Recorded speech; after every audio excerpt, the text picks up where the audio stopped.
ВМРО-ДПМН нема услови за 10 пратенички групи во собранието. Од наредната недела партијата на координација ќе решава за нивното постапување во законодавниот дом. Планот на опозицијската партија во собранието е да имаат само една пратеничка група, но се уште не прецизирале, велат од ВМРО-ДПМН за 1 ТВ. Формирањето на една пратеничка група на опозицијата следи по заминувањето на народни избраници со парламентарното мнозинство и исклучувањето на 8 пратеници кои гласаа за уставните измени. Во партијата наредната недела ќе се знае и дали опозицијата ќе го смени ставот за уставните измени, а за прашањето ќе дискутираат на посебна координација. Портпаролот на ВМРО-ДПМН тврди дека нивни пратеници немаат комуникација со власта за уставните амандмани.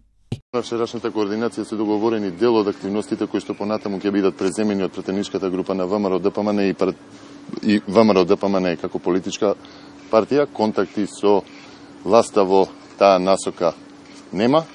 Во консултациите за уставните амандмани учествуваат и актуелни пратеници од ВМРО-ДПМН, вели пратеникот од СДСМ Костадин Костадинов. Тој очекува најскоро уставните амандмани да стасат до собраниските филтри, со расправа да се најдат и во матичните комисии.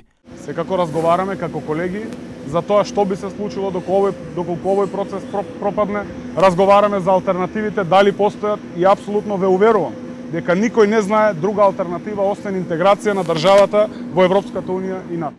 Консултации за уставните амандмани според Костадинов се водат и со 8 пратеници кои ги поддржаа уставните измени, пошто беа исклучени од ВМРО-ДПМН. Тие го известија председателот на собранието Џафери дека формираат нова пратеничка група која треба да ја предводи поранешната министерка за култура Елизабета Канчевска-Милевска.